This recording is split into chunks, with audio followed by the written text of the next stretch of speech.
अर्ज गायन कल्लू लगा दे चोलिया कहो करा जाजे बा न लगे तो लगाई दे थूक राजा जी। ओहो के पहले केवाड़ी में लगे सरवा चाला गवा अब तवन ओकर प्रमोशन होई गवा। बा मेहरारून के पिछवारे भोजपुरी बड़ी बड़ी गीत हैं। फिर कल्लू गायन वही जगह दाते काट लेहले राजा जी। बा हमारे तो भाई हर आज तक समझ में नहीं आए। हाँ वो काटत रहा कि ससुरा जीभ लगाई के चाटत रहा। 3-4 जने जानेंगे ओके के आसाराम राम रहीम दे चितवा फलरिया बस कर यार बस कर। बस लेकिन देखा एक गीत हमारे चैनल पे बात सरो सरगम मिर्जापुर 63। आप लोग एक बार मिशन के लिए हमारे चैनल को सब्सक्राइब जरूर करिएगा, कमेंट करिएगा ताकि मिशन गीत आप लोगों तक पहुंच जाए, क्योंकि यही एक साधन है हमारा आप लोगों तक पहुंचाने का। गीत के लाइन पर मास्टर है।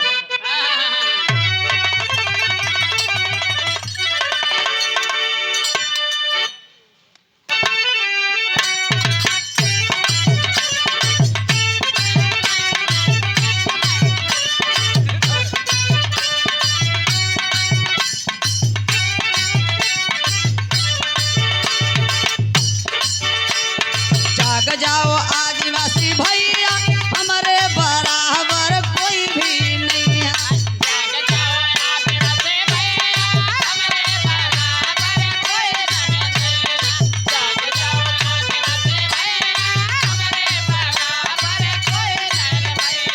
मालिक हैं हम इस देश के भैया फिर काहे डूब रही हमारी।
आदिवासी भैया हमारे बराबर कोई भी नहीं है।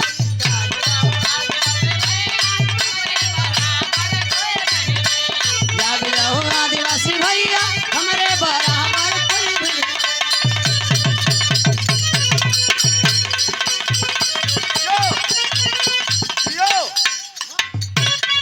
सुगर दिया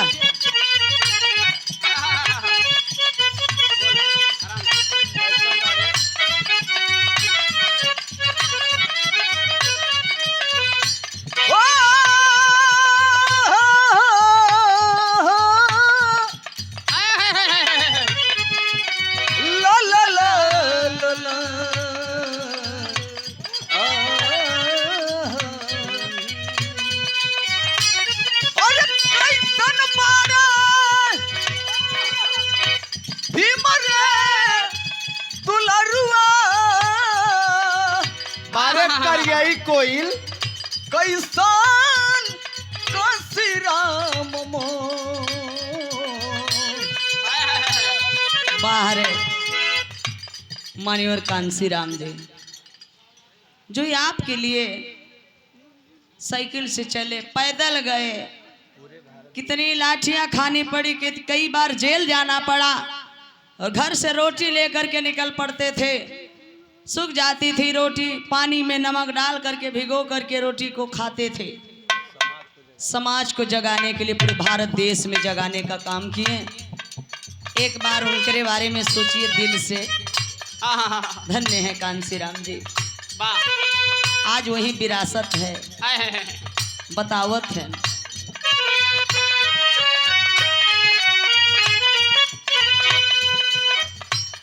कैसन बाण भीम रे दुलरुआ दुलरुआ दुलरुआ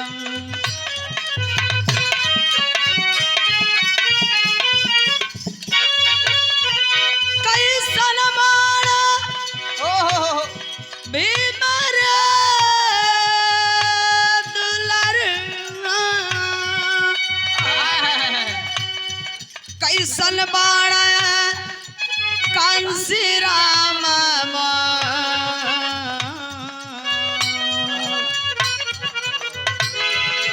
रोवताड़ ई 85 के लोग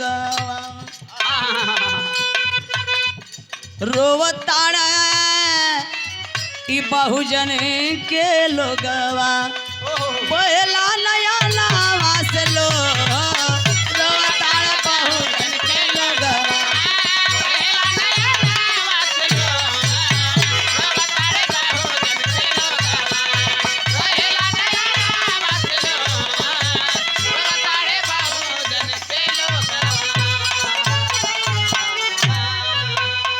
ए बाबू बड़ी सुंदर विरहा रही उनकर।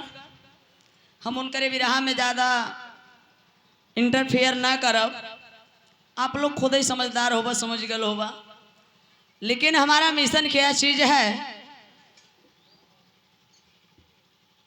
जो कहते हैं कि सरो सरगम गाली देती है। नहीं साथियों, हमने भारतीय संविधान का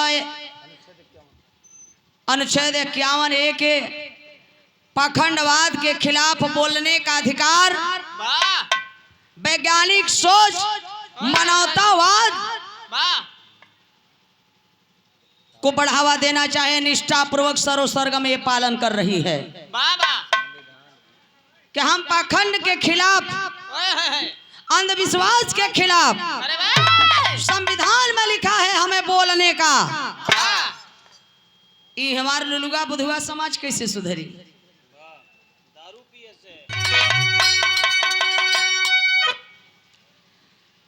अमन रो रहा था, चमन रो रहा था, धरती गगन ये वतन रो रहा था। सोने की चिड़िया ये सूत्रों का भारत, 85 का चैन यमन खो रहा था। मनु जब है ब्राह्मण है भारत में आया, वर्ण की व्यवस्था या जाति बनाया। मुन्ना लाचारी, मुन्ना 85 लाचारी की बेड़ी, मानव से मानव चलन कर रहा।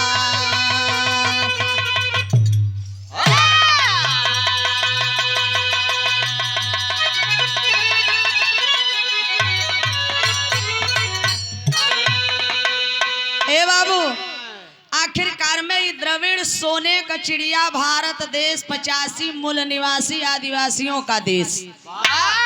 अमन, चयन, सोने का चिड़िया, राजपाट, शासन सत्ता, रोटी कपड़ा मकान, ये देश पूरे आदिवासी 85 मूल निवासियों का।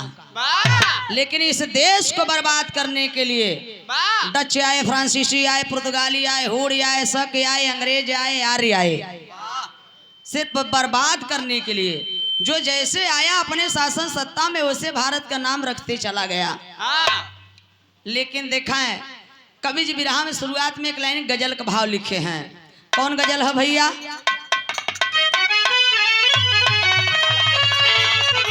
देखा है आप आदरणीय राम निरंजन जी 50 रुपया नासिर पट्टी प्रयागराज से धमदान किए, बहुत बहुत साधुवाद। जय भीम जय भारत। बिरहा गायक चंद्रभूषण यादव नासिर पट्टी 100 रुपया। कहाँ है भैया? अच्छा वहाँ लुकान है यार। बा एक हमारी दुकान है जलिया मिले नहीं गया रहना तो से 500 रुपया दिया है ना जेलियो के संगते। कहियो गए रहा कुछ पहुंचावे के का खात हो सरोजवा। हाँ वो एक संतिर 500 दे दिलन हो। हम साथी कलाकार हैं, बहुत अच्छे कलाकार हैं। 400 दे। और उधर बाबूजी बैठे हैं, बाबूजी का नंबर है यार भुलाई गए। जय भीम, जय पीड़िए, जय 85, जय मूल्यवासी, वाह जय आदिवासी, जय जोहार। वाह जय अहिर गड़रिया चमार पासी। आखिर में भारत देश सोने के चिड़िया बर्बाद कहाँ से भइल, एक लाइन गजल बा कैसे।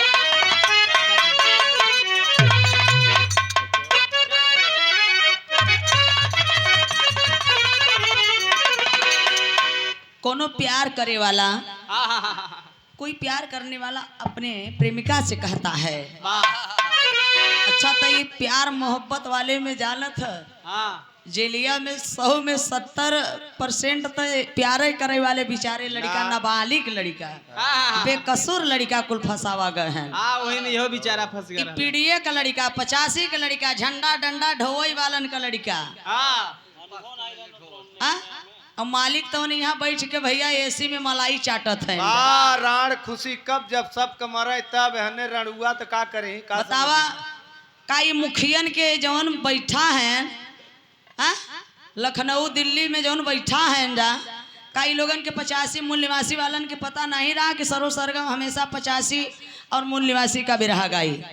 हमने कोई व्यक्तिगत जातिवाद का बिरहा नहीं गाई, लेकिन बड़का नेतव कैसे ले न मवाया बा चुनाव।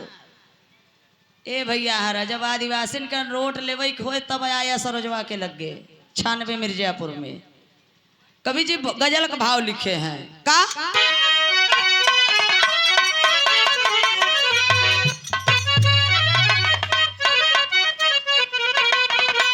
अरे तो मेरे खोने दिल की मेहंदी, मेरे खोने दिल की मेहंदी हाथों में ना लगाना रे, मेरे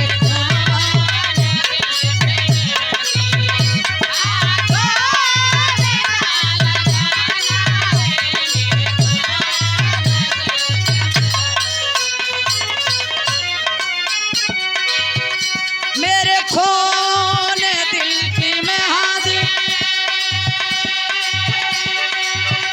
हाथों में ना लगाना,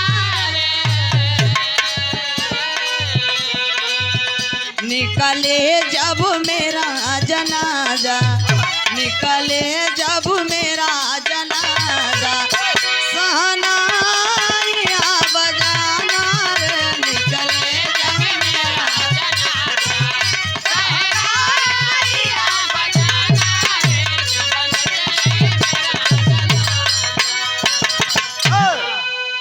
आप देखें बाबू अदालत सिंह नासिर पट्टी 100 रुपया। आप पिताजी को सादर चरण स्पर्श है। सितंबर में 23 सितंबर के हमारे गिरफ्तारी हो गई रही। सितंबर, अक्टूबर, नवंबर, दिसंबर, जनवरी तक का जितना कार्यक्रम लिखा रहा, केहू 8000 भेजे रहा, केहू 4000 भेजे रहा एडवांस। सब पैमाने कही गऊ तू। जेल से निकले के बाद हमने जब नंबर चालू करवाया तो भैया लोगों से बोले कि भैया बयानत आप भेज दिए थे, मैं क्षमा चाहती हूँ। बोले कि कोई बात नहीं है बहन जी, हमने मिशन के नाम पे बाबा के साहब के मिशन के लिए हमने आपको योगदान धमदान कर दिया है, पैसे की कोई बात नहीं है। एक महिला होकर के आप इतना जो काम कर रही हैं वो एक पुरुष होकर के काम नहीं कर सकता। जो बिरहा जगत की मैं बात करती हूँ, कवि जी बिरहा भाव लिखे हैं क्या,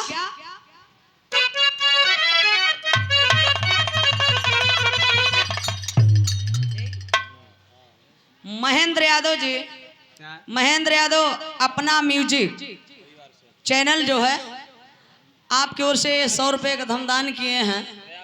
ये प्रयागराज के धरती से बहुत बहुत साधुवाद, मंगल हो। जय पीड़िए, जय 85, जय मूल निवासी, जय आदिवासी, जय जोहार। जय अहिर गड़रिया चमार पासी। 15-20 चैनल लगा है, 15-20 चैनल लगा बा। 2 जने केवल देखा, 2 जने के चैनल बहुत बढ़िया चले, हम कहत है। और जने देखा घाटे में जात है जा। कवि जी भाव लिखे हैं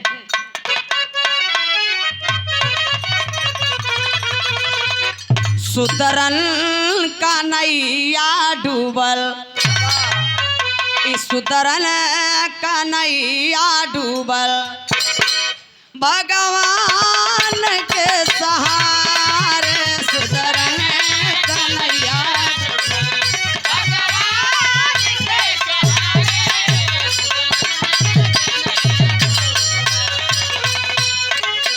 सुतरन का नैया डूबल, भगवान के सहारे पतवार थामे बाबा, पतवार थामे बाबा साहब के किनारे, पतवार थामे बाबा साहब के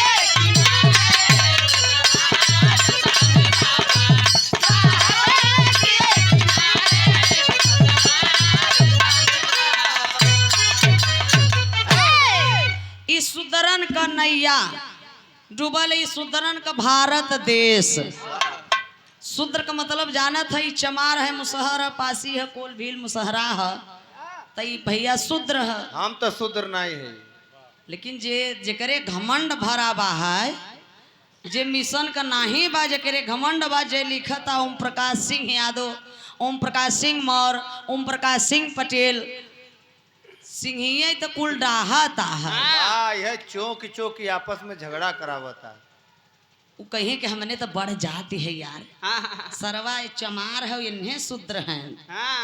शूद्र के कूड़ा या कतिये मनुस्मृति में लिख दिए हैं, अब न पढ़ब तो हम कितना बताई। मनुस्मृति में लिखा बा शूद्रन का औकात का, अहिर गड़ारम शूद्र चमार बिना गुनाहम पंच पनाहम, अहिर गड़ारम शूद्र चमारम बिना गुनाहम पंच पनाहम, अहिर गडरिया चमार मुसहर पासी धोबी धैकार शर्मा बर्मा पटेल बिंद भूमियार जितने 85 मूल निवासी हैं सभी लोग शूद्र हैं। इस शूद्रन के सवेरे सवेरे 5 जूता मारे चाहे बिना गुनाह का, नाश्ता के रूप में। ये भैया हर शूद्र भैया हर बाबा साहब न पैदा हुआ होते न तो 5 जूता रोज मराता जा। 5 जूता तो हम मरा, तू 5 जूता उन्हों मराते जो मुड़ी लटका के बैठा है मन से। मौलिक अधिकार मिला, भाषण देने का अधिकार, चुनाव लड़ने का अधिकार, वोट डालने का अधिकार, नया नया कपड़ा पहनने का अधिकार, धन दौलत रखने का अधिकार, बिरहा गाने का अधिकार, दारू पीने का अधिकार। भाई कौन संविधान में लिखा रहता है मोहन भागवत के मनुस्मृति लागू करबे का जूता जूता मराबे बात। बताओ 22 प्रतिज्ञा में से यही भर प्रतिज्ञा हमारी लुलुगा बुधुगा समाज अगर अपनाई ले तो भला हो जाए। दारू सोत है जा, अब 14 अप्रैल बीत के बाद अब सोई ही चैन से। अब 2027 में वो 14 अप्रैल के जगह हाँ बिचवा में 80 वाली पी के उलट पलट जाएंगे। आदरणीय हरिश्चंद्र यादव ग्राम बरिंद के धरती से भैया के बहुत बहुत साधुवाद। जय भीम जय भारत नमो बुद्धाय। ए भैया तो अहिर गडारम शूद्र चमारम बिना गुनाहम, हम तो भैया हर अपने अहिर समाज भैया हरन से समझला के इतना समझाए लेकिन इतनी गाली दे दिए, इतनी गाली दिए कि भैया सरो सरगम तुम यादों की बेइज्जती करती हो, अहिरन का खात हो, बिरहा गावत हो, बेइज्जती करत हो। ल और भैया हरा तब समझ में कब आए जे गरियावत रहा हमें, जब कुर्सिया धोआन है तब समझ में आई। तब अखिलेश भैया को पता चला कि हम शूद्र है। जब कार्यालय पे लिखाई गया कि गर्व से कहो हम शूद्र हैं, तब भैया हरा सरोजवा का गाली ये समय बंदबा क्यों गरियावत नहीं। और ज्यादा जागे वो समय जब पंडिताइन जी के मूत्र छिड़का के पवित्र किया गया। ऐसी शेर है ए भैया, ओबीसी शेर है, जागने की देर है। तो जागिए मेरे SC ST OBC माइनॉरिटी के लोग। शूद्रन का नैया, शूद्र मतलब जिनके अंदर 4 गुण हो, 4 गुण का मतलब उदारवादी हो, श्रम करने वाला हो, दयालु हो, वह दूसरे का सेवा कर सके। दूसरे का सेवा मतलब जो ब्राह्मण का इतना सेवा कर सके वही शूद्र है। शूद्र का ये मतलब होता है। इसीलिए हम शूद्र नहीं हैं, आदिवासी हैं। कहानी है जैसे शुरुआत में मास्टर फरियाई के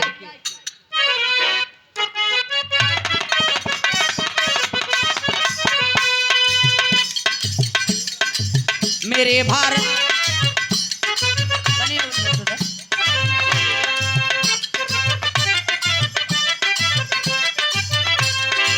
मेरे भारत में जब मनु विधान आया है 85 मूल निवासी को यह लगाया है। 4 वर्णों में ये भारत को बांट दिया। 6007 जातियों में छांट दिया। वेद पढ़ने सुने का है इनको अधिकार नहीं। पिला दो शीशा कान में मिले ये गद्दार कहीं। शूद्र की बेटी मंदिर में जाके प्रसाद करो। शूद्र घर पैदा हो गंगा में दान करो।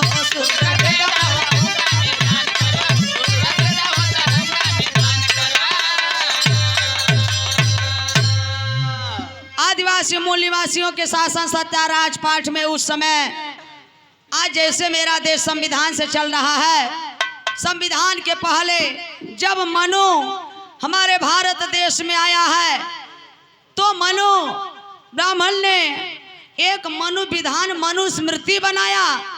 जो मनुस्मृति का इतना कड़ा कानून था, इतना कड़ा कानून था, फिर भी हमारे आपके पुरखा पुरनिया लाचार मजबूर होकर के उनको चलना पड़ता था।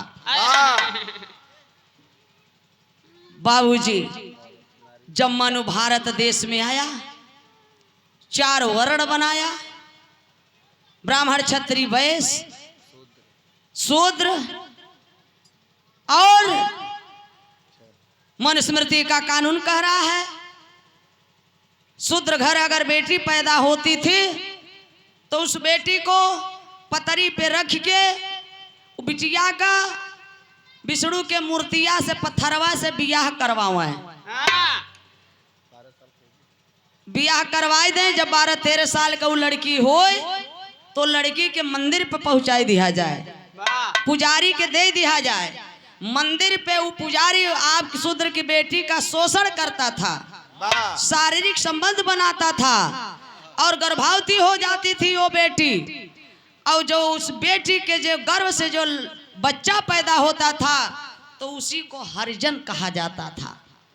मान्यवर कांसी राम जी घूम घूम के अपने चमार भाइयों को समझाए, कहे कि रे चुतिया है का कि जौन चमार लिखत है हरिजन लिखत है, जौन छिपावत है ई गाली हो, गाली सीधे लिखत चमार।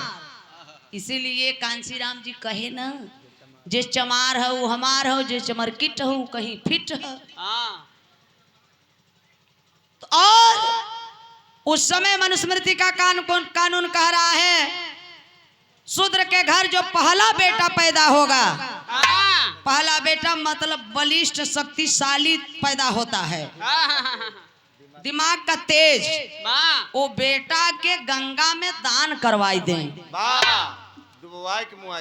ए बाबू अब मनुस्मृति का कानून कह रहा है कि नारी इतनी नीच गंवार है। खेत है, जैसे खेत का काम है अनाज पैदा करना, उसी तरह से इन औरतों का काम है सिर्फ बच्चा पैदा करना। सांसद विधायक मास्टर प्रधान सीएम पीएम बनना काम नहीं है औरतों का, इनका काम है सिर्फ बच्चा पैदा करना, हर हाल में चाहे जैसे। वो कैसे? अगर पति से न पैदा होए, आई देवरे से, उन्हों से न पैदा होए, आई जेठौते से, इन्हों से न पैदा होई तब, आई ससुरे से, इन्हों से न होई तब, ये सब पड़ोसिन से, इन्हों सबसे न होई तब, ये सब गांव वालन से, इन्हों सबसे न होई तब। बात हमसे मिला। अरे बाप रे बाप। वो मनुस्मृति का कानून कह रहा है। हाँ। मनु कह रहा है हाँ। कि औरतों का काम है सिर्फ बच्चा पैदा करना और कोई काम नहीं है।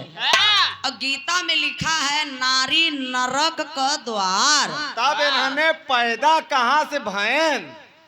रामचरितमानस में तुलसी दुबे जी लिखे के ढोल गमार शूद्र पसनारी सकल ताड़ना की अधिकारी। ढोली के जितने पिटबा उतना ही सुघर बाजी, ई सुदरन के जितना ही मरबा बा उतना ही लोग ठीक से रही। मेहरारून के जितना ही पिटबा बा उतना ही तेनाने लाइन पे रही। करतरिया देता है। आ तुलसी दुबे से आतू मिलतू है सिविल लाइन चौराहे बैठा है मूर्ति लेकर अच्छा खड़ा है। धन्य है नारी के जितना ही मरबा उतना ही खुश रहे, ठही रहे, शुद्ध रहे। 85 ई मूल निवासी है। ए बाबू इतने ना हमारे भारत देश को, अखंड भारत देश को खंड खंड में बांट दिए। 15 देश में हम बेईमानी बांट दिए। 6743 जातियों में बांटे। आज हमने वही बटा है, एक नहीं हो पावत है। बाबा साहब कहे ना कि शिक्षित बनो, संगठित हो, संघर्ष करो। ई लुलुगा बुधुगा समाज शिक्षित तो हो ही गवा, लेकिन संगठित अब है नहीं है। भाई हो न करे वही बटा है हमने। कैसे बटा है या? चमार है तो चमार में बियाह करी है, अहिर है तो अहिर में करी है, पटेल है पटेल में करी है, बिंद है तो बिंद में करी है, पासी है तो पासी में करी है। अच्छा भैया हर हम देखा केहू के गरियावत नहीं है न केहू के कुछ कहत है। अगर पंडित जी के घरे का बियाहे वाला कार्ड मान लो संजोग से मिल जाए तो उनसे ज्ञान ले लिया कि वो लोग शादी बेटी रोटी का रिश्ता कैसे करते हैं। गोत्र चेंज करके शादी करते हैं, क्योंकि गोत्र चेंज करने से, शादी करने से जो लड़का पैदा होता है वह तो हाइब्रिड होता है। अच्छा तो वो लोग शादी कैसे करते हैं? दुबे हैं तिवारी में तिवारी हैं, तो पाड़े में पाड़े हैं, तो पधिया में पधिया हैं, तो मिसिर में मिसिर हैं, तो सुकुल में सुकुल हैं, तो ओझा में ओझा हैं, तो झा में। अबे दुबे ही मराए लगे तो चौबे उपधिया पाठक मिसिर सुकुल कुल दौड़ा यही बचावे बदे। हाय हमार सगई रिश्तेदार हव, हमार सार हवई। अब है के चमार भैया हमारा आई लगा है, जात रहब ऐसे मोटरसाइकिल से मोटरसाइकिल रोकबा, पूछबा कि यार कौन मरा आता, फलानमा हउआर कौन जाति हउआर, अरे यार चमार है नहीं सारे के मारे यार का हमार जाति हवे बा का हमार बियादर हवे बा एके गिराय के मारे।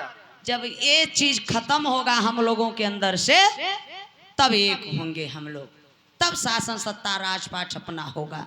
बाबा साहब कहे इसलिए कि पहले जातियां खत्म करो, तो जात के खत्म ही नहीं करता, केवल जय भीम जय भीम जय भीम बोलत है। आजा संविधान खतरे में है, संविधान खतरे में है, संविधान खतरे में है। एक अंबेडकर ने संविधान लिख दिया, इतने अंबेडकर एक संविधान नहीं बचा पा रहे हैं। बा हम लोगों को चुल्लू भर नहीं चम्मच भर पानी डूब के मर जाना चाहिए। तो मर जाता जाता जेल न जाता है और का। हाँ 27 में है जीती ही न, हमने वैसे मराई जब घबरा जेल। एक लाइन तर्ज बा मास्टर कैसे?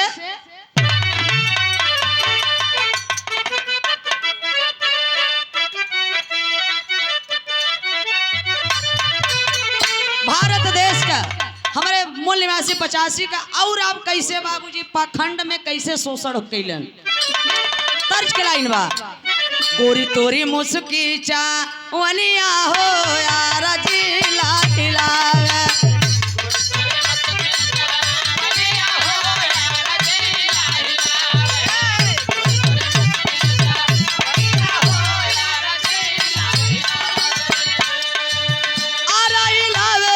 बलियो हिलावे,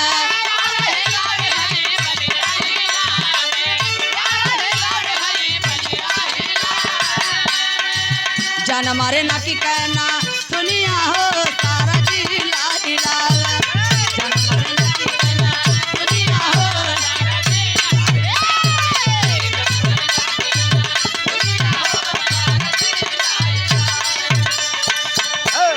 ए भैया लेकिन तनी भाव पे गौर करी है, ये पाखंड ना है, ये पाखंड से दूर रहे वाला बिरहा है। और गवैयन के सबके बस के बाहर बा, पीछे से चौक ले वही लागत थी कि भैया सरजवा जेल चली गई, हमारा नंबर लग जाए। शोषण करे या भी मनिया हो, शोषण करे या भी मनिया हो, भगवान के डरावे।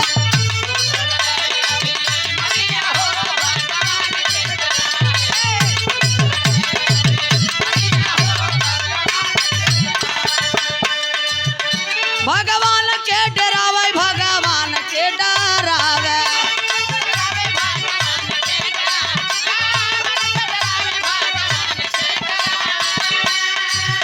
मिली स्वर्ग में सबके जीवनिया हो, भगवान के डरावे।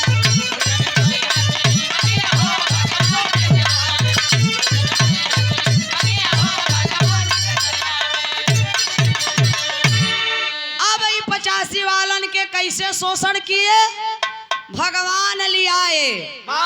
33 करोड़ उधार का विदेश से भगवान के डरवाए।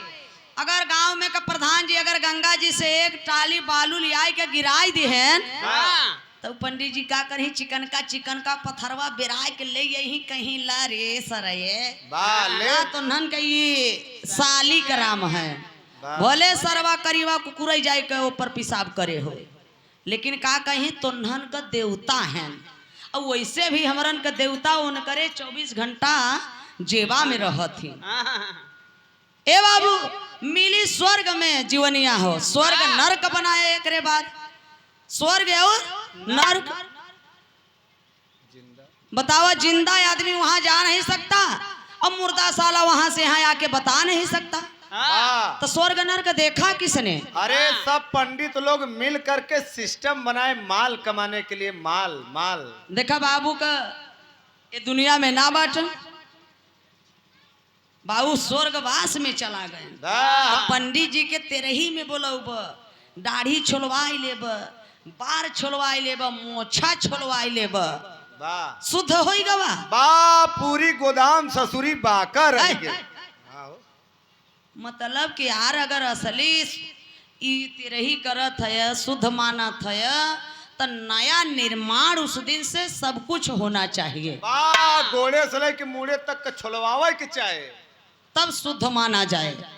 भैया हरा मिली स्वर्ग में, यहाँ बाऊ के जितना पंडित जी के जितना गोड़ दबब, जितना सेवा करब, उतना ऊपरा तोहार बाऊ सुख पाई, आराम मिले उनके। मिली स्वर्ग में सबके जीवनिया।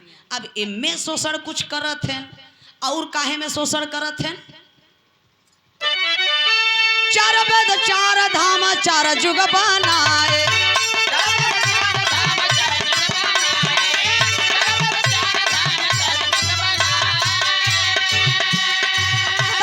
करोड़ देवी देवता पूजाए,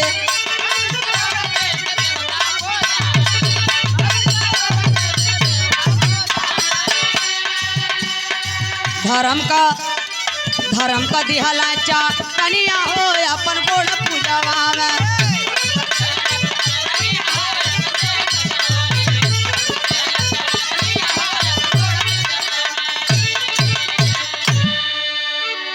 चार वेद 4 धाम 4 जुग बनाए। 4 जुग का बनाए? सतयुग, त्रेता, द्वापर, कलयुग।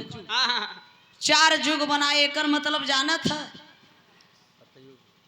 ए भैया, सतयुग में जानत है केवल ब्राह्मण को शिक्षा लेने का अधिकार था, और त्रेता में ब्राह्मण और क्षत्रिय को, और आई गवा द्वापर में ब्राह्मण क्षत्रिय और वैश्य।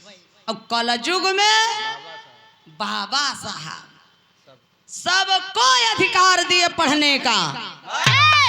कलम युग, एक कलम का युग आ गया है। आज आप जहाँ खड़े हैं, वहाँ बाबा साहब लड़े हैं। आपके जेब में जो पेन है वो बाबा साहब की देन है। आपके पास जो दौलत है बाबा साहब के बदौलत है। आपके जीवन में जो शांति है वो बाबा साहब की क्रांति है। एक कलयुग आ गया है बाबूजी। तो 33 करोड़ देवी देवता पूजाए, धर्म का दिहले चटनिया, धर्म भी बनाई दी है बाला ही में तोने अड़स के बच यही के में मरा। मरा जा। क्यों कहता हम हिंदू है, क्यों कहता हम मुसलमान है, क्यों कहता हम बौद्धिस्ट है, क्यों कहता सिख है, क्यों कहता ईसाई है। वाह ला मरा ही में अपन धर्म में। अब आगे और का कैलन, कैसे शोषण किए, तर्जबा।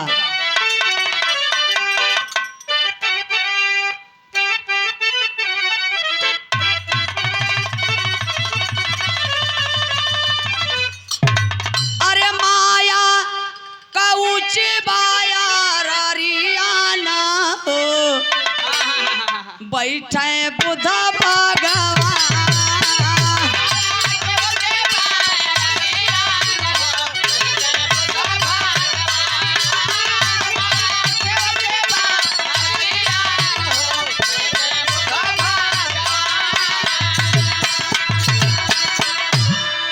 ए बाबू कवि जी विरहम भाव लिखे, आर्य आर्य विदेश व्यवचरिया ना हो, कर घोराया पमान।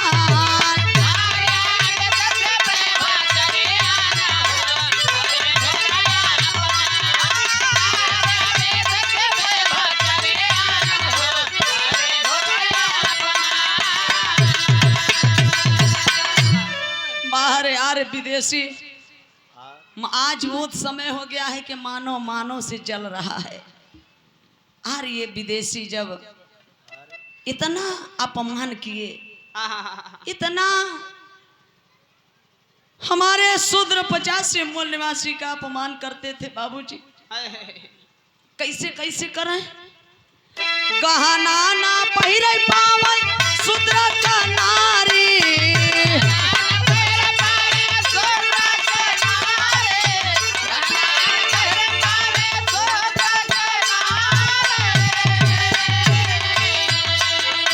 अर्धनंगा रहे टेक्सन अस्तल पे भारी।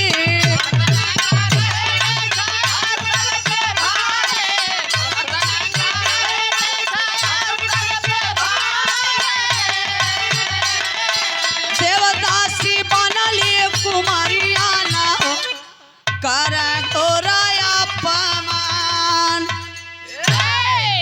ए बाबू, इतना अपमान ये शूद्र की औरतों का था कि गहना तक न पहिर पावे, केवल करीवा वह धागा पहने। और आज वह करीवा धागा जे पहने ता ते जान ले कि वह उ शूद्र हवे। इतने ना बाबू, कमर के ऊपर शूद्र की औरतों का अधिकार नहीं था स्तन ढाकने का।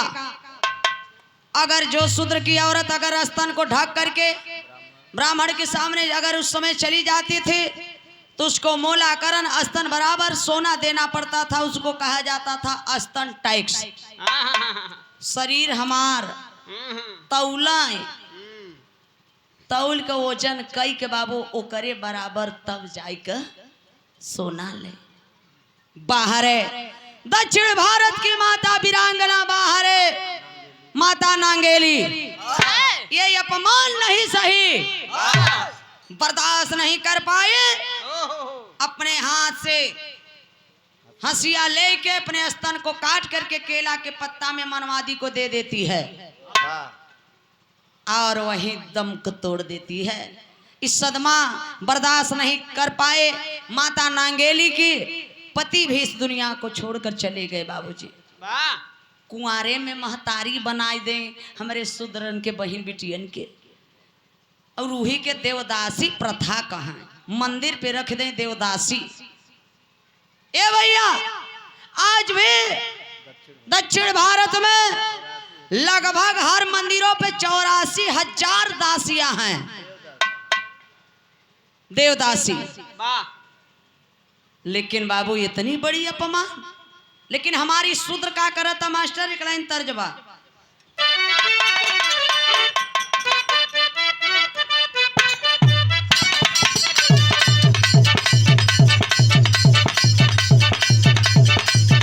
भोजपुरी का गीत बहा, उठा ताव दराद बोला पैसा ताव दराद हो।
लेकिन बिरहा पतनी गौर आप लोग गौर करिहा।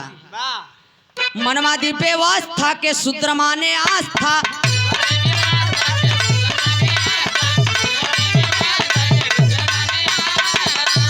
भला बुरा कुछ नहीं बाबा का प्रथा।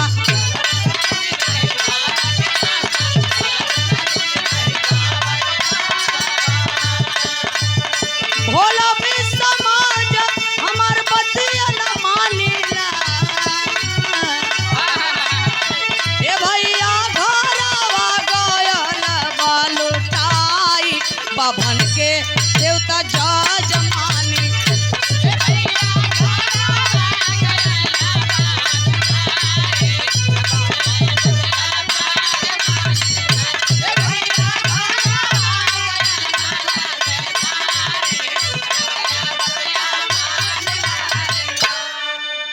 ए भैया अब हमारी शूद्र का करता, कर्म के हिसाब से कहता भैया, कर्म के नाम पे जाति बना।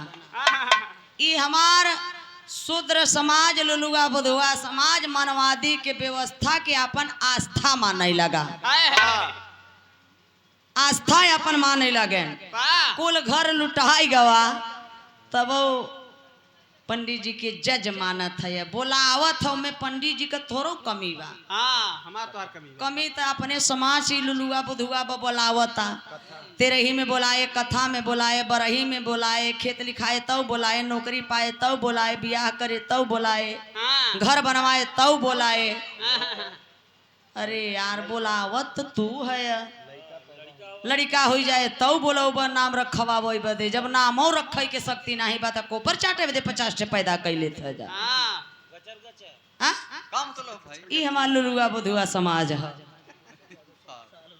100 रुपया हमारे धर्म के भाई बिरहा के बहुत सुंदर कलाकार चंद्रभूषण यादव जी, वाह भोरहिया में रियाज मारते हैं। नासिर पट्टी के धरती से बहुत बहुत साधुवाद। जय पीढ़ी, जय 85, जय मूल निवासी, जय आदिवासी, जय जोहार। वाह जय अहिर गड़ेरिया चमार पासी। ए बाबू ये तने ना आस्था मान ले और कहन के हरे तो ने शूद्र है। देख हाँ लिखा बा है, हाँ लिखा बा में शुद्र है। धर्म में का लिखा बा, धर्म में एक लाइन गीत बा भा।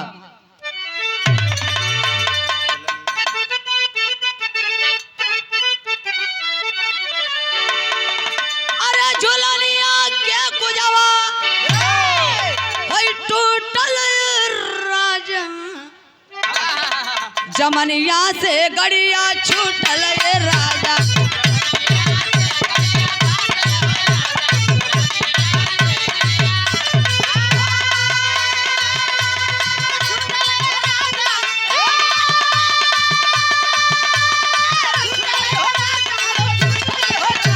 जमनिया से गड़िया छूटल ये राजा।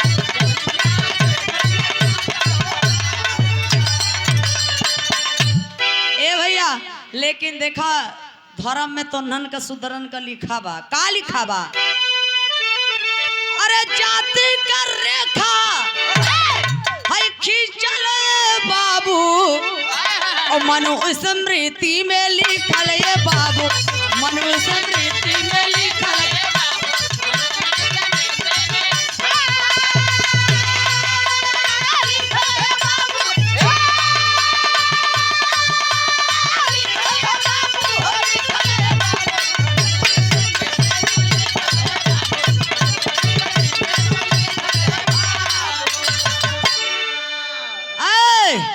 मनुस्मृति में लिखा बा, का लिखा बा?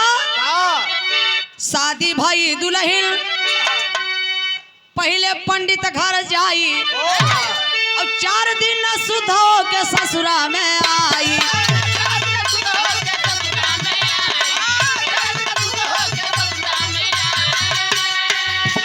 बहुजन का भाग रहल फूटल ये बाबू, मनुस्मृति में लिखल ये बाबू।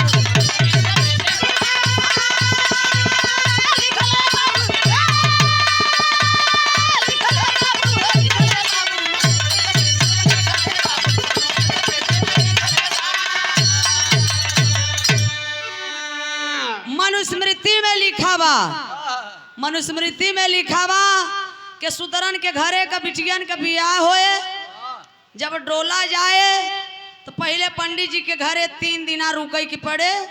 वो दुल्हन के पंडित जी के साथ में उनकर शारीरिक सेवा देवे के पड़े। पंडित जी 3 दिन शुद्ध करी, तब चौथे दिन बिटिया वो अपने पति के घर जाए। वही के कहे शुद्धिकरण। शुद्धिकरण कहे बाबूजी। बहुजन का भाग रहल फूटले बाबू।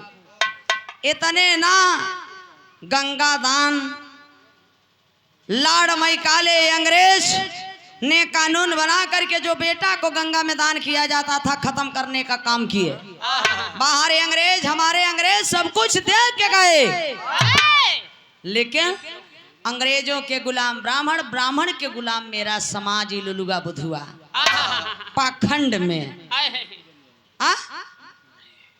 भैया हरा अंग्रेज तो सुनत बायन ना है, चाहे ओकर माई गरियावा चाहे ओकर बहन बिटिया गरियावा, वाह चाहे ओकर मेहरी गरियावा। लेकिन यहाँ जे सुनता 24 घंटा परपंच वाले पाखंड वालन के चुनिया नाम है लेवई में है पिछवा से चौक लेवई लागे। लेकिन कवि जी भाव लिखे हैं। स्वर्गीय गंगाराम के छोटा भाई गौतम नासिर पट्टी से ये 50 रुपए का धमदान के बहुत बहुत साधुवाद। जय भीम जय भारत नमो बुद्धा। और सुकुरु जी के तरफ से 50 रुपया नासिर पट्टी से प्रयागराज से बहुत बहुत साधुवाद। जय भीम जय भारत नमो बुद्धा। ए बाबू इतने ना, अब आगे देखें का होत रहल हमारे देश में। हमारे बहुजन हमारे शोषित समाज का शोषण कैसे होता रहा। शोषित जेकर शोषण भवा वही शोषित बा। गीत बा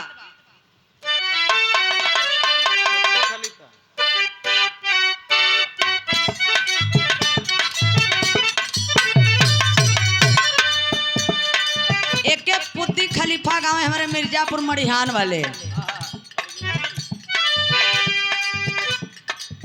बारी उमर कमर लचकनिया, बारी उमर कमर लचकनिया, गोरी अखी चैनी हुई के पनिया, गोरी का झूल झूलनिया।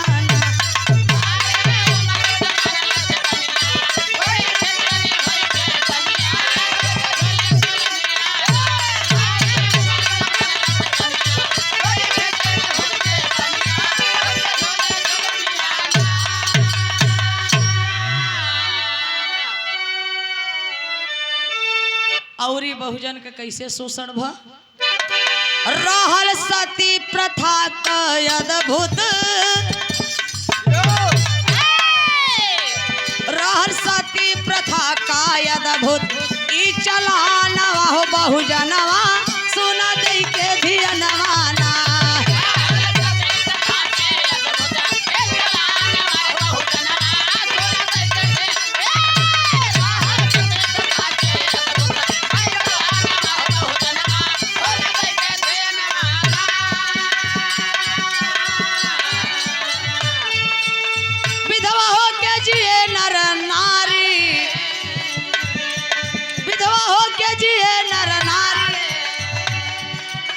जबरी चीता पे देल है डारी, जबरी चीता पे देल है डारी, पति के साथ सती हो जाई, पति के साथ सती हो जाई, ई जीवानवा हो बहुजनवा सुन दई के धियनवा ना।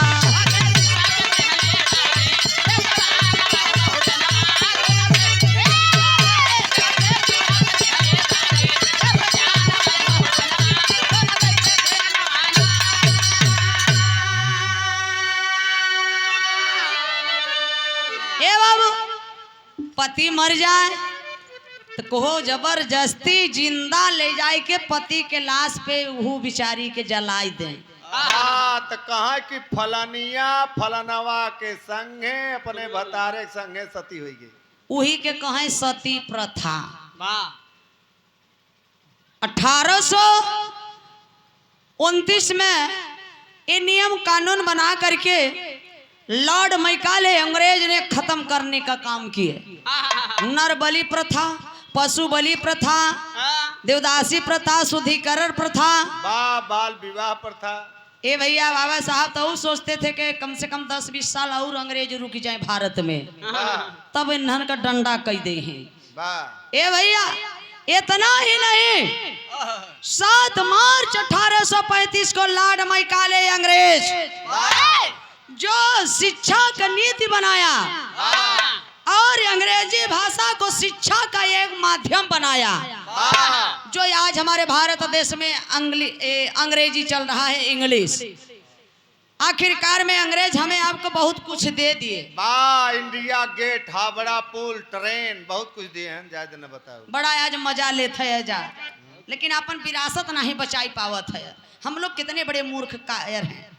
कवि जी भाव लिखे हैं, कैसे मास्टर?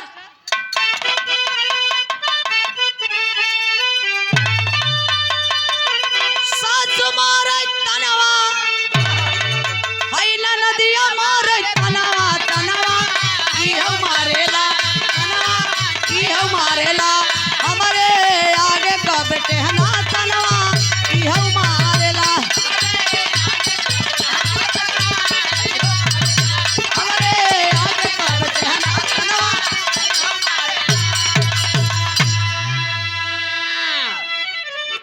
भाई देखा हंस का झगड़ा मत लगवाई दी है, और मेन जरिया तो ही लग है जा। बता हाथ है ओहर घूम ही जाता, वैसे तो हमसे उम्र में बड़ हुई है कि छोट हुई है? हाँ 30-40 साल तो से जेठ हैं। हाँ हो छोट हुई है के? लेकिन देखा है यहाँ बात ना, वो तो दोनों तरह रहा। भाव पर गौर करेंगे। शोषणग्रस्त जीवन जियत रहले बहु जनवा, तब जनमवा लिहलना, तब जनमवा लिहलना, भीमा गोदी के ललनवा, तब जनमवा लिहलना, भीमा गोदी के ललनवा।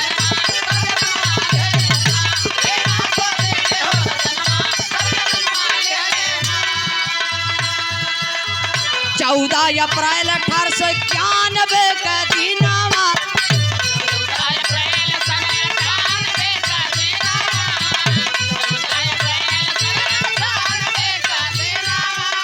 सीताराम जी राव माई भीमा के आंगनवा,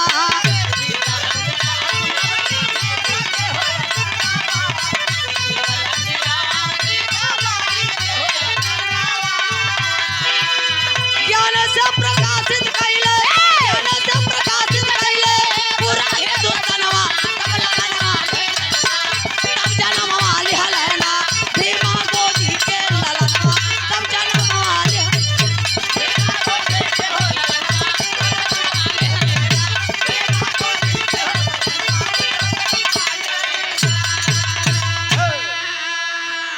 ये मेरा बहुजन शोषण ग्रस्त जीवन जी रहा था उस समय बाबूजी। 14 अप्रैल 1891 के दिन बाबा साहब की जन्म भइल। पिता रामजी राव, माता भीमाबाई, इंदौर गांव मऊ छावनी। आखिरकार में बाबा साहब के जब जन्म भइल, धीरे धीरे धीरे धीरे पढ़े योगी जब उम्र भइलवा बाहरे, ये समय वो समय हमारे तोहरे घर के बहन बिटिया जाए दूसरे के ही नारा खेड़ी काटे, अब परोसा लेके आवे तो वही खाए। वाह अगर कुकुर, अगर पंडित जी के घरे कुकुर अगर थरिया जुठार दिहेस तो के जो धोई का यूज करे लगे हैं, और एक अगर चमार जाए के छुई दिहेस, एक मुसहरा जाए के छुई दिहेस, तो वो थरियवा या लोटवा हरवहवा और हर वहनिया बदे निकाल जाए। वाह वाह, कहो हमने कुकुरे उस खराब है। हाँ, मानव से मानव जल रहा है, वाह क्या विडंबना है। वाह एक कमी नहीं कर रहा है। इसीलिए गुरु रविदास जी लिखे, निगुड़ा ब्राह्मण न होई भला, गुरुमुख भला चमार, देवतन से कुत्ता भला, निज उठ भूकई द्वार। वाह हई कुकुर बैठा बा करीबा ना, एके पाले हन खियावत हैं, अगर के दुआरे आए तो भूखे जरूर, भुक भुक भुक भुक भुक। वाह भोकत भोकत बार्डर ढकाई दे। वो तुरंत भूकत भूकत जाए अपने मालिक से बताए। अगर दुआरे पर वही जौन पथरवा के बैठाई दिए है या वाह जौने बतावा ले जा दे चोर आवे चाहे बदमाश आवे के हुआवे आवे जाए इतना तक कि जब वो पत्थर के वो देवता के इतना नहीं पता बाहर के ऊपर जाए के चाहे करीबा कुकुरा ही पेशाब कई के चला आवता वाह तो जब वो देवता अपन रक्षा नहीं कर सकता वाह तो स्नान हमार तोहार रक्षा करी है। वाह अरे वही बहाने स्नान कर लेते हैं। अरे यार मंदिर में का पुजारी को भी पता है पुजारी मंदिर में का जब मांगता है तब भक्तों से मांगता है भगवान से नहीं मांगता है। बात इनके सबन के दैया लंठ बा है क्या उनको पता है कि इस मंदिर में इस देवता में कोई शक्ति नहीं है तो सरो सरगम ई पाखंडवाद के खिलाफ बोलत है केहू के गरियावत ना है भैया।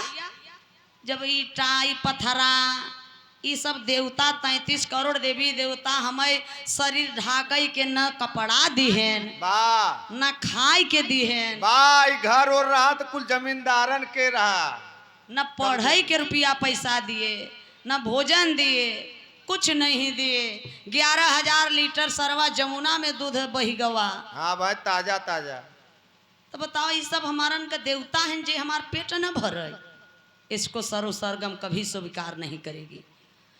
ए बाबू बाबा साहब का पढ़ाई का तैयारी होत बा उम्र समय बढ़ल बा तो कभी जी लिखे हैं क्या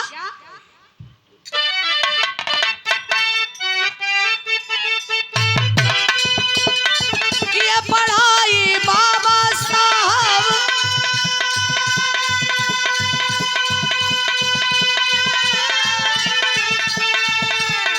भारत के लंदन दरम्यान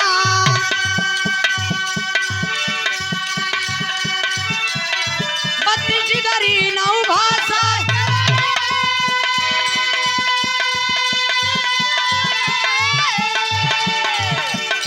ऐसा था बहुजन के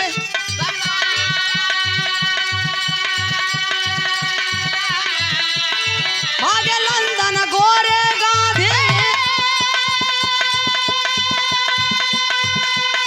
बोले अंग्रेज शर्त सुना संविधान दो मुझे बना के संविधान दो मुझे बना के छोड़ दूंगा हिंदुस्तान।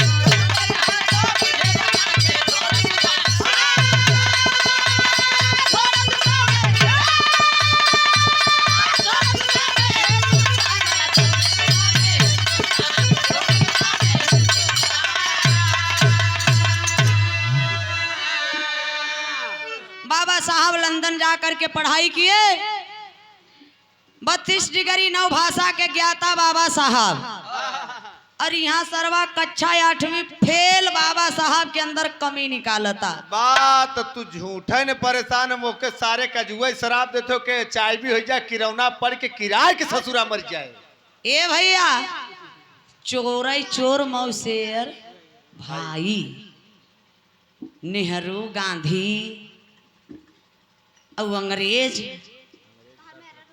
ये सब कहें कि यार जैसे तुन्हें बाहर से आई है हम रहूं बाहर से आई है।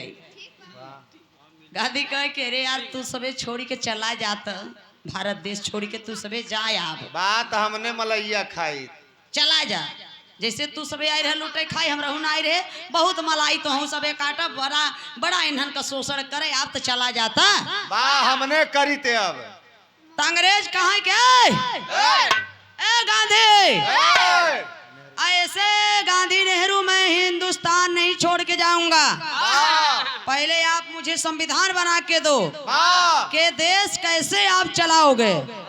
संविधान मतलब सब माने बराबर विधान माने नियम कानून जिससे मेरा देश चल रहा है संविधान तो बना के। ए भैया वो समय देखा जब शर्त सुनाई दी है अंग्रेज तब नेहरू गांधी का हालात कैसन भवाबा कवि जी हर पहपट में भाव टेरी के भाव लिखे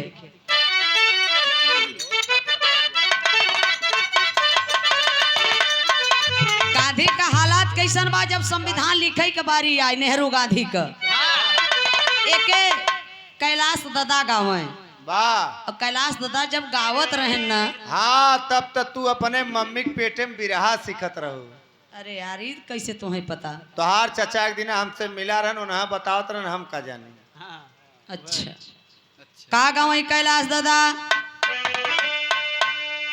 हाय मोरे राम मोरे राम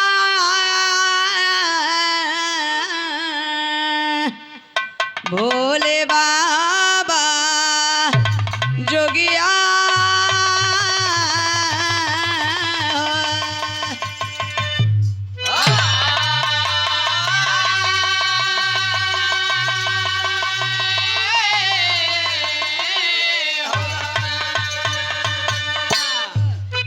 रामा रामा रामा रामा मोरे रामा चक्कर में नेहरू गांधी फंस गए।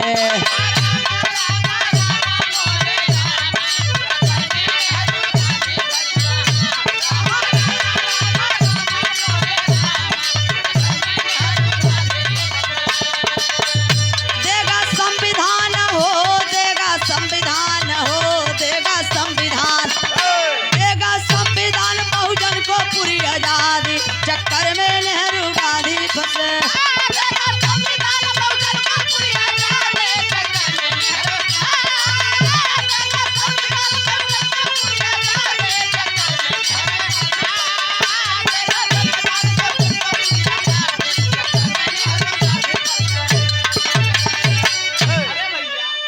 चक्कर में नेहरू गांधी फंस गए।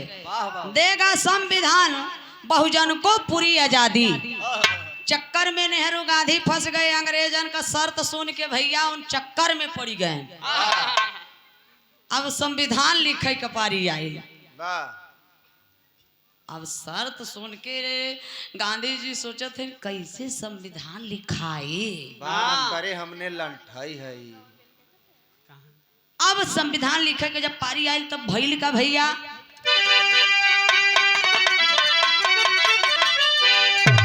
संविधान लिखे के आयल समय नहीं आया धजल में।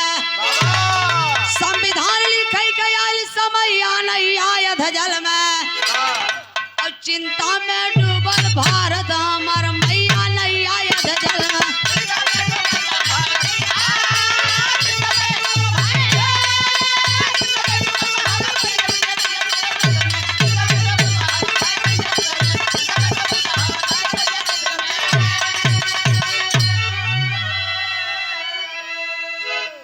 चैन हुआ जब विद्वानों का 6 लोग अइले हो। बाबा साहब जन गोपाल अल्लादीन कृष्ण स्वामी अय्यर हो। केएल मुंशी सैयद मोहम्मद शाह अब्दुल्ला भैया नहीं आया धजल में। और पीएल मित्तल का दुख दैया नहीं आया धजल में। ये भैया गांधी चक्कर में पड़ी गए। पूरे भारत देश के कोने कोने से पढ़ा लिखा ढेउढ़ई लागे बा ललटेम जलाय के कि कितना के पढ़े लिखे बा। खोज खोज खोज खोज के 6 विद्वान ले आए। 6 विद्वान के ले आए। बाबा साहब जन गोपाल अल्लादीन कृष्ण स्वामी अय्यर केएल मुंशी सैयद मोहम्मद शाह अब्दुल्ला और बीएल मित्तल 6 विद्वान। ये देखा था 3 दूनी 6 यही में अम्बेडकर हैं। 6 विद्वानन में से ए भैया एक जने का मृत्यु हो गई। के मरा? मूर्छा हवा। बीएल मित्तल बीएल मित्तल मर गए। तब उनमें गांधी किए क्या? छोड़ दिए मैदान जे जे रहल महान हो। अब बात है अपन पूरी न कह सका। अरे साहब डीपी खेतान गांधी और नेहरू का सुखल लटैया नहीं आया धजल में।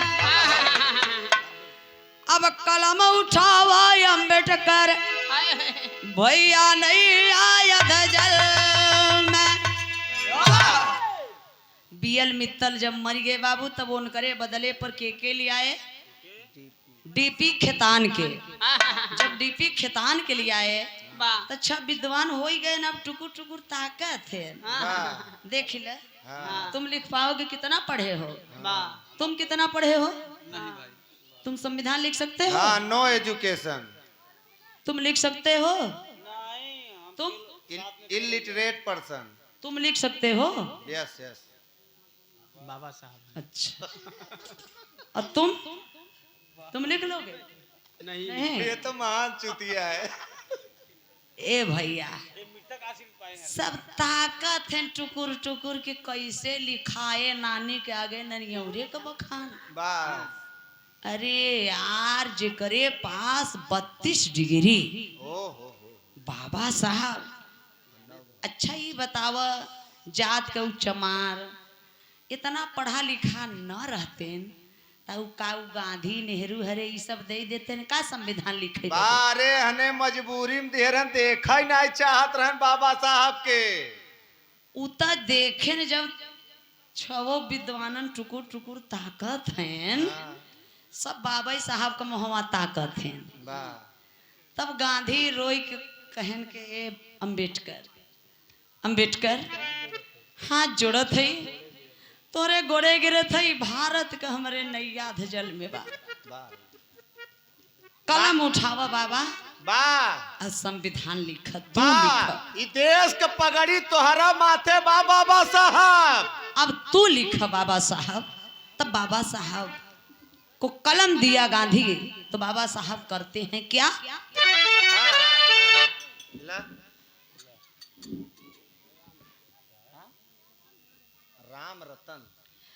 राम रतन ये 200 रुपया बहुत बहुत साधुवाद। जय भीम जय भारत नमो बुद्धाय। जब गांधी कलम दिए बाबा साहब को तो बाबा साहब करते हैं क्या,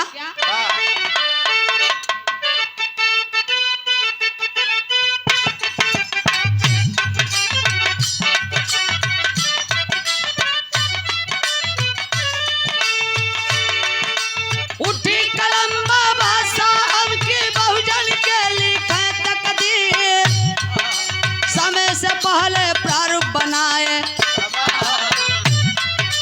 बदला भारत का तकदीर, संविधान पाकिए हैं गोरे लंदन जाने को हुए अधीर, बहुजन का है ये नायक जो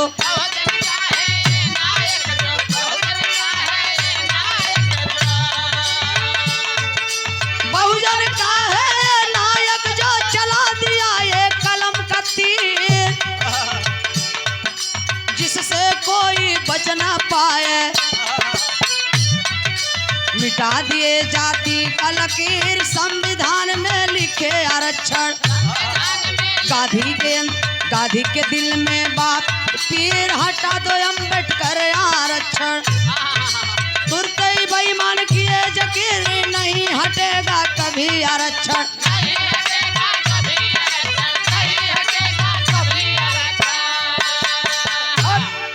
अरे तो जब बाबा साहब बड़ी न ठोकर खाए रहे, पान झाड़ू गले में, कमर में झाड़ू गले में हाड़ी, बाबा साहब और 32 डिग्री बाहर ज्ञानवान बुद्धिमान बा बाबा साहब बा वह पाइन मौका हाँ तू पैर नोच के सबके बराबर ही न कह दी हैं वह मनवा दीन के एकदम तोड़ दी हैं, बा तोड़ दी हैं। लिखे संविधान बाबा साहब आरक्षण लिखे, बा आरक्षण लिखे SC ST OBC, SC ST OBC 2 vote देगा, वाह 2 वोट दे तक कुल SC ST OBC कुल राजा नहीं है ना, शासन सत्ता तो हमने का रहे, वाह हमार राज रहे, हाँ और 2 वोट SC ST OBC के लिए, 1 वोट फॉरवर्ड के लिए। वाह बाबा साहब संविधान लिख दिए, 2 वर्ष 11 माह 18 दिन में बाबा साहब संविधान लिखे, संविधान लिख के दे दिए, थमा दिए। और जब संविधान में लिखे हुआ चीज जब गांधी पढ़े न यही तो पीर उठे लगा सिनेमा में। माँ छतिया ओकर फाटै लागा।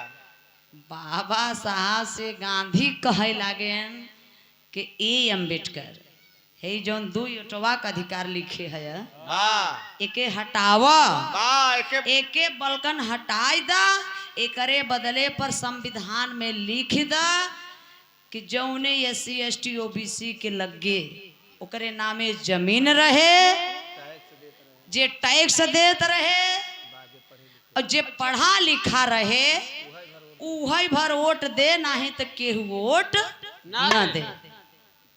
कितना SC ST OBC वहां से में पढ़े के अधिकार रहा नहीं ये तो चूतिया बनावे के फार्मूला गांधी दी है कि पढ़ा लिखा के हो नहीं सुधरन में तेनहन के बाबा साहब लिखी ही का वोट ही न दे पाई है।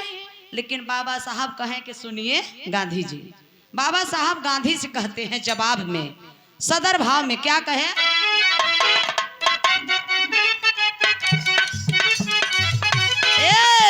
हटी ना यार चढ़ भरे हम हटी जाइबा, हटी ना यार चढ़ भले हम हटी जाइबा, दलित पिछड़ा चाहिए अन्य नारी के सम्मान, नारी के पेट से न राजा पैदा हुई है, राजा बनावे खातिर लिखे प्रावधान, गांधी बोले जमीन वाला मताधिकार, दुगो ओटवा का चाहिए हमें अधिकार।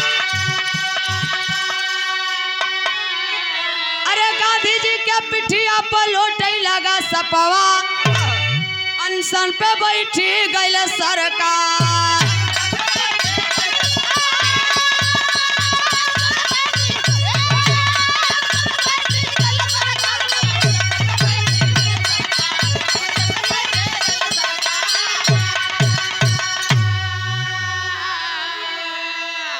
बाबा साहब कहाँ है गांधी सुना चश्मा है हम भले हट जावे वाह लेकिन अब आरक्षण नहीं हटेगा, वाह नहीं हटेगा, नहीं हटेगा।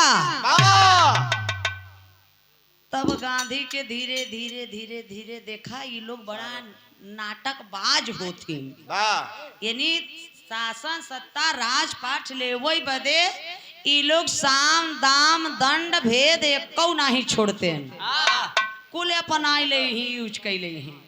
अब गांधी धीरे धीरे 14-15 दिन हो गए बैठ गए अनशन पे, अनशन पे बैठ गए 14-15 दिन हो गए बिना दाना पानी के, 14 दिन नटई सुखई लग गांधी का, नटई गांधी का सुखई लग, अब जान जाई के तब जाई, वाह लागत भारत ये में चली जाइए, लेकिन ये गांधी अब चला जाही, अब न बची। त्राईमान हो गया भारत देश में। अरे बाप रे बाप ये तो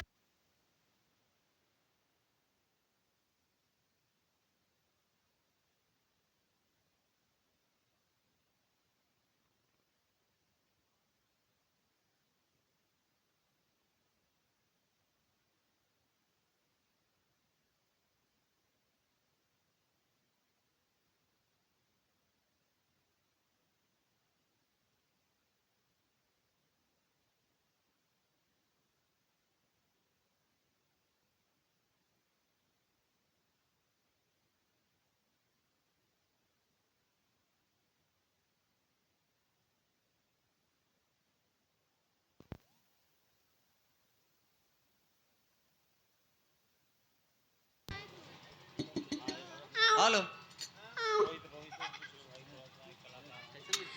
ये देखा है चंद्रभूषण यादव बिरहा गायक कलाकार ना, जय भीम जय भारत नमो बुद्धाय जय संविधान। ए बाबू एकदम भारत देश में जितने मनवादी थे क्रोध में हो गए, अपनी अपनी रंगदारी दिखाने लगे। तो कवि जी आखिरी भाव में लिखे हैं क्या, मचलबा देश में त्राहिमाम, निकल जाए गांधी का जन्म। तो बोले अम्बेडकर समनवा बचाला जाना।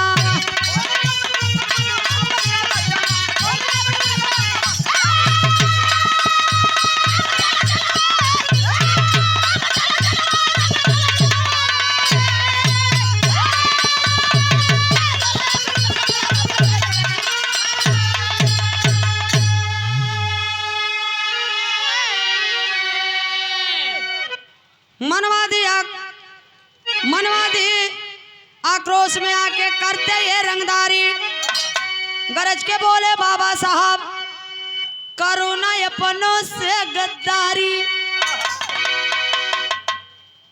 आइल बहुजल मर बिरनवा बचाला जनवा। मनवाद आक्रोश में आकर के रंगदारी दिखाने लगे। अब गांधी का प्राण निकले वाला बा। गांधी अब गए, गांधी गए, गांधी गए, गांधी ससुर जात है। गए गए गांधी।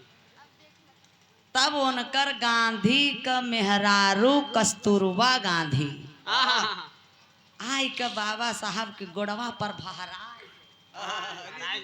धीरे से ए अम्बेडकर साहब सुना,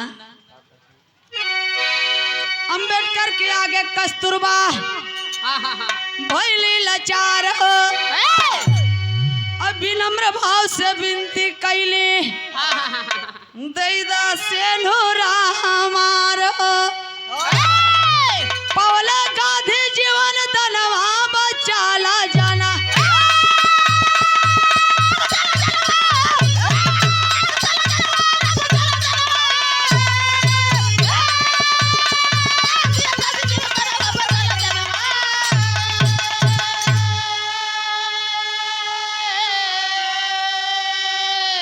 बाबा साहब कहे कि हम अपनों से गद्दारी नहीं करेंगे। रोई के कहीं कस्तूरबा गांधी के हमारे स्वामी का जन्मा बचाइल अम्बेडकर साहब बचाइला है, हमारे से नरवा दे द, हमारे स्वामी का जीवन दान दे द बाबा साहब। तो गांधी की वजह से ना, कस्तूरबा गांधी उनकरे मेहरारू नारी का सम्मान किए बाबा साहब। इतना तक कि SC ST OBC की शूद्र की औरतों की बात छोड़िए, गांधी तक की औरत की कस्तूरबा गांधी का बाबा साहब सम्मान के उनकी बात मान करके 2 ओर से तब जाकर 1 ओर देवे के बाबूजी शूद्रन के SC ST OBC माइनॉरिटी 85 मूल निवासियों के लिए अधिकार लिखे। तब गांधी जीवन दान मिला उनके, तब बड़ा सब खुशी हो गए मनोवादी। तो इसलिए सारे दुखों का जड़ है अशिक्षा, अज्ञान। शिक्षा साधन है जिससे मनुष्य स्वतंत्र हो जाता है। तथागत गौतम बुद्ध जी कहते हैं कि सुख मांगने से नहीं मिलता है, जागने से मिलता है। बाबू अदालत से नासिर पट्टी 100 रुपये का धमदान किए। पिताजी को सादर चरण स्पर्श है। बहुत बचपना से लेके अब तक बहुत गवाए बजवाए, बहुत आशीर्वाद मिला। ये नासिर पट्टी घर जैसा उस समय लग रहा था और आज भी है लोगों का प्यार दुलार। अब तो दुआर हो गया बा। जय भीम, जय भारत, नमो बुद्धाय, जय संविधान, जय मूल निवासी। तो धन्य है बाबा साहब। अब हमारा